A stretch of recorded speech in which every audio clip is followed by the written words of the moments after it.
All right, hello guys, and welcome to episode 13 of FNS Sports Media. I'm Cooper. And my name's Aaron. All right, let's get right into it.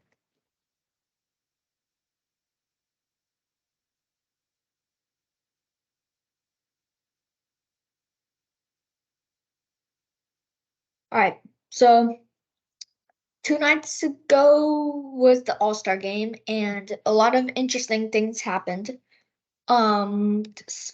So this is the starting lineup for the American League All-Star, and this is the National League All-Star. We're gonna start with the American League All-Star. Um, Jonah Heim was the starter for the American League. He was having a great year with the Texas Rangers. How do you feel about Jonah Heim being the starter? Um, it makes sense. It makes sense. I think he's been statistically one of the best catchers so far. Then on top of that, you know how it goes with All-Star game starters being selected by the fans and whatnot. Texas having a great season. They're in a big market, and so it's just kind of what you would expect. Yeah, first base, Yandy Diaz got the start. I think this is a great pick. Tampa Bay having a good season. He's having a great season. 312 with 12 home runs, 54 RBIs. I think that no first baseman in the American League is going to top that. I mean, maybe so. I like me personally. I'm a big Vladdy Jr. fan, and so I think there's a case to be made there. But Diaz is definitely having a great season. Yeah.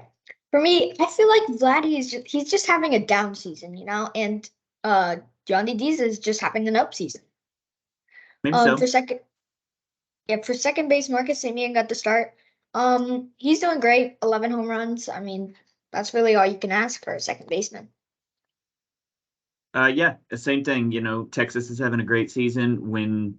If you look at the All-Star teams, historically, the teams with the better records are going to be the teams that have the most All-Star selections. Just makes sense. The Rangers having, what was it, five Something or like that. six, five or six starters. It's setting a record that way. The Rangers having a great season, and it's just exactly what you would expect from the All-Star game selections. Yep. Another Ranger, Corey Seager, he's having a really good season, 11 home runs and 51 runs batted in. Plus, that Yeah. batting average is super high too, and so he's mixing the average and power. Uh, to me, this was the biggest no brainer. The biggest no brainer there is Seager at shortstop. Yeah, in a season where the shortstop is a down position, not a lot of great players playing good shortstop. Corey Seager, it's a no doubt. For third base, Josh Jung, he's having a really good season. Another Ranger, as you can imagine. 17 home runs. He's probably one of the best third basemen right now. Oh yeah, oh yeah, he's having a great season. Um, I'm kind of partial to Jose Ramirez a little bit at third base, but it is what it is. Yeah. Right now, Mike Trout was injured, so he did not get the start. So we're gonna skip him. Randy Rosarena got the start. I think he's having a historic season for him. 274, 17 home runs, uh, 51 runs batted in. He's like you could say Tampa Bay has a lot of stars, and you could say Wander Franco, Shane McClanahan, Randy Rosarena, Yandy Diaz, a bunch of them. But like, if you're asking name one player from the Rays, it's gonna be 9 out of 10 times they're gonna say Randy Rosarena. Yeah, with Matthew Liberatore sitting down in or getting sent down to Memphis to the minor leagues again, we don't talk about Randy Arozarena right now. Aaron Judge is still injured, so he did not get the start, so we're gonna skip him. Right-hander Kenley Jansen is the relief pitcher. Emmanuel Clace, Felix Bautista, and Yenye Cano. Yeah, especially those last two there from Baltimore. Baltimore's just absolutely lights out on the back end of the bullpen. Kind of ironic that they were the ones that gave up the Bautista was the one that gave up the winning run. But they completely deserve it. They've been completely locked in, um, helping Baltimore to really jump out of the cellar that they've been in the past few years. Yeah, definitely. For the starting pitcher for the American League was Garrett Cole. I think he threw a solid first inning. What do you think about what? How did you think about that first inning? I mean, you get out there, you have a starting pitcher. They're going to go for the All-Star game. They're going to go about an inning, or anything like that. I think Garrett Cole, almost all of the players really pitched a good game. I think though the first inning though you had a lot of hard hit balls off of Garrett Cole. One went to the warning track in left field, another went to the warning track in right field. Right. Yeah. He kind of got bailed out by some good defensive plays. Um, but by players that we will not mention their name on this podcast because they used to be Cardinals and they were traded for pretty much nothing, and the Cardinals are in last place. But so we won't mention who made those plays in the outfield. But I think Garrett Cole definitely got bailed out by some defense. Yeah. Okay, so the AL, not a lot happened for the AL today. The NL did like they broke the streak for the AL. The AL has like had like one uh 20 the AL has had a 27-6-1 record since 1998 after the NL had a 41-16-1 record. But now the NL has basically just taken dominance this year, even though I think the AL totally should have won that game Well, then because how was it just dominance? It wasn't dominance. They uh happened to win the game. I don't know if it was dominance.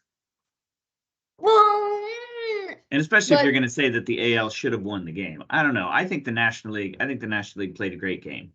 Um, I think the National League played a great game. I think that um, they did everything that they needed to do. They didn't give up. They didn't just sit there and be like, "Well, the AL's won 25,000 games in a row. Here we go. Here we go again." I think the National League.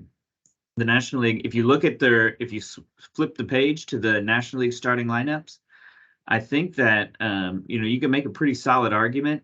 You can make a pretty solid argument that the National League had a better starting lineup, and they were, if you look at it, the National League or the American League had several young guys in the starting lineup, young players who are having a great season. The National League, more veteran players, and I think that when it comes to a game, sometimes a little bit of veteran presence goes a long way. I think the National League completely deserved to win this game. right, now let's talk about the National League. So a lot happened to the National League, obviously, because they won. But Diaz was named the All-Star MVP. That's the first Rockies player to earn that honor, and only the sixth catcher to win the MVP for the award. And Diaz, there were two Diaz. The other Diaz went deep also in the first inning. Yandy Diaz, um, Elias wasn't the first, wasn't the only Diaz. Yandy Diaz opened with the solo home run, so that was pretty funny. Yeah. Um, but I think that, like, when you look at this National League lineup, you got guys, just a whole bunch of guys that have been there, done that. Freddie Freeman, Nolan Arenado making his eighth straight start. Mookie Betts, JD Martinez. JD Martinez. You also have Ronald Acuna Jr., potentially the best player in baseball right now. And sure, Corbin they had a Carroll making a sure case for the they had a MVP. rookie starting the All-Star game, Corbin Carroll also, um, but the stats were there, and I think that for the most part, the National League played a really solid game, and it was fun. A lot of times with a lot of other sports, All-Star games they don't mean much, or they're not a lot of fun. You don't see as much, you don't see a whole lot of effort. Um, you don't see them playing defense in some of the other sports and things like that. We saw leaping catches, we saw fantastic pitching, we saw guys battling. Just overall, the All-Star game, it was really good TV, really good TV, and exactly what Major League Baseball needed. Yeah, talking about Sean Murphy, the catcher. He Murphy's caught stealing the throw him out, strike him out, throw him out. Is like this first double play, strike him out, throw him out since 2011. So that was pretty cool. Yeah, lots of cool stuff. Lots of cool stuff happening all over the place. I will say, you mentioned it earlier, Elias Diaz winning the All-Star Game MVP. There are four teams that have never had an All-Star Game MVP. We got the Diamondbacks, which kind of makes sense since they're an expansion team. The Tigers, um, which is kind of shocking with the long history that Detroit has and some of the fantastic players that they've had throughout the years. The White Sox and Cardinals. You know, Which like most of those are, except like the Diamondbacks and the other one. Most of them are like the Detroit Tigers. What? The Cardinals? What? Like the Cardinals have had multiple great players go to the All-Star game. The Detroit Tigers have just had good players from back then to not really now, but used to have good players. yeah, ever since they first started handing out the award in 1962, every team except those four have had an All-Star Game MVP. Um, you know, is what it is what it is. But definitely, if you would have asked me, hey, who are the four teams that have never had an All-Star Game MVP? I don't think that I would have come up with. I don't think that I would have come up with St. Louis or Detroit. Yeah, definitely. Talking about Luis Ariz, he jumped on the first pitch he saw to knock base hits off of Nathan Eovaldi and George Kirby. He just keep on hitting, and then funny, he tried to steal, and then they were like, "Let's replay that." And then when he was looking at the scoreboard, he was like, "No, no, no!" Like he was safe and something, and they're like, "Call's overturned. He's out." It was hilarious. It was pretty funny. I mean, that's the cool thing about the All-Star Game too, is you get to see a little bit more emotion from the players. You get to see them having a little bit more fun. They're kind of, letting their hair down a little bit. Um, I think Arias he was pretty you know how it is. You know when you're out, you know when you're safe, you know when you're out. I think he pretty much knew that he was gonna. I think that call was gonna get overturned. Just putting on a little bit of a show, having some fun with his buds. Yeah, definitely. Another coincidence, two hitters named Diaz homering. What about a right-handed pitcher named Gray throwing a scoreless inning in the third? Sonny Gray got the job done for the AL, and Josiah Gray got the job done for the NL.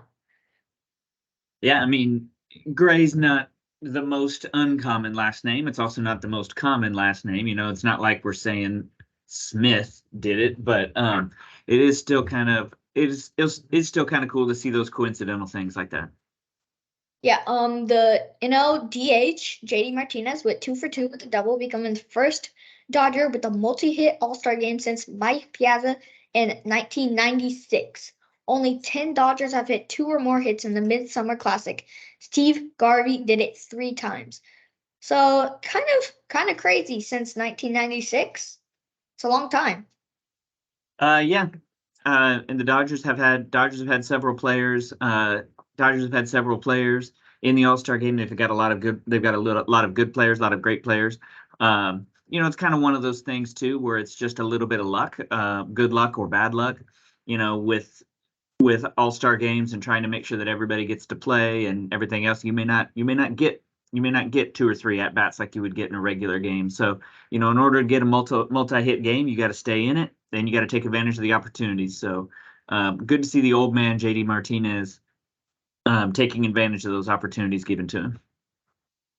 Another relief pitcher, Camilo Doval, threw 8 pitches clocked at 100 mile an hour plus becoming just the third pitcher in the pitch tracking era since 2008 to throw 8 or more pitches that fast in the All-Star game. Ryan Helsley for the Cardinals, injured right now, threw 8 heaters at 100-mile-an-hour plus in last year's game, while Aroldis Chapman, not a surprise, threw 13 in the 2015 contest. The highlight of Doval's inning came in a showdown against hometown favorite Julio Rodriguez of the Mariners, a 5-pitch battle that featured 4 pitches over 100 mile an hour and 3 over 101 accumulated, with Doval whiffing J-Rod on a 1-2 cutter above the zone. Man, imagine going against 3 fastballs above 101 and then having to look at a cutter. I mean, yeah, that's tough. I mean, that's why these guys are the All-Stars. That's why they're the best of the best. You know, you get this game here, and you got a guy like Duvall who's just gonna his best pitch is that fastball, and he's got one inning that he's got to go. He's You just gotta gonna get keep zooming it. yep, keep throwing his best pitch, throw the best pitch, throw the best pitch. He's seen it that many times. Then come back and get him with something that looks maybe just a tiny little bit different. Maybe Julio Rodriguez being another young guy, maybe with a little bit more experience, he comes back and he either anticipates the cutter or he's seen it enough to be able to go and get it. Just another example of the experience or lack of experience in some of the American League players, maybe making a difference in the outcome of the game. Yeah, definitely.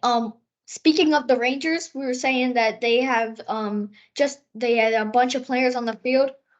They are just the third to have 6 players on the field at once in the Midsummer Classic. The 1939 Yankees also accomplished that feat, along with the 1951 Brooklyn Dodgers.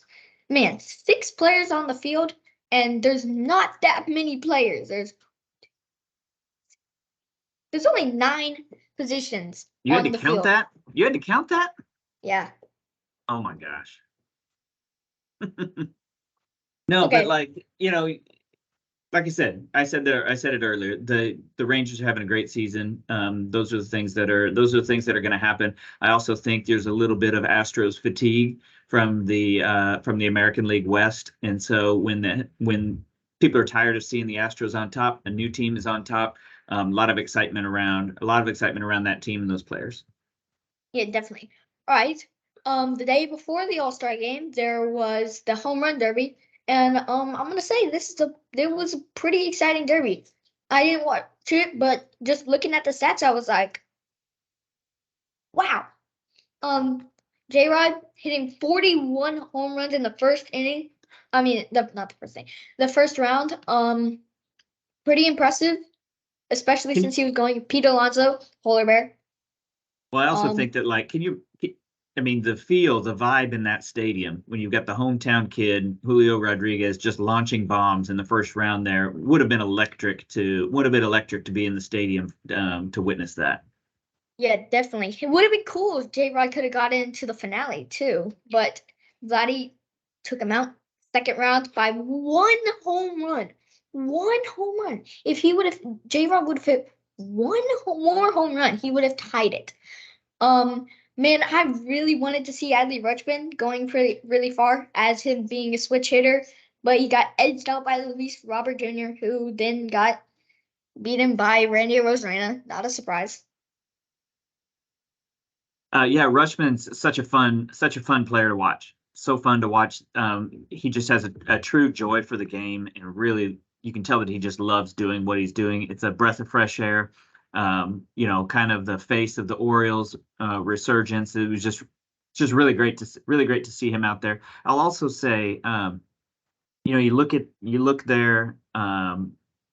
Mookie Betts kind of got blown out in the home run derby, but I like to see, Mookie Betts isn't necessarily the guy that's going to hit a bunch of those bombs. Yeah, definitely. But let the guy play. He can hang with all of those guys. It was refreshing to not just see the biggest, most jacked up power hitter that you've got go out there and give it his best shot. It was that was fun to see too. Yeah, definitely. And then in the final, Vladimir Guerrero Jr. got beat Randy Rosarena. I was watching a highlight of something on it, and it was showing Randy Rosarena and Vladimir Guerrero Jr. when they were about to start and staring at each other like, come on, what you gonna do? It was kind of funny. I was like, wow, this is gonna be crazy. Yeah, it's good TV. It was good TV. It's good showdown. The guys know how to put on a good show. Yeah. All right. Thanks to Clutch Points, ESPN, and MLB.com for the information. Like, subscribe, and hit the bell, and we'll see you guys later.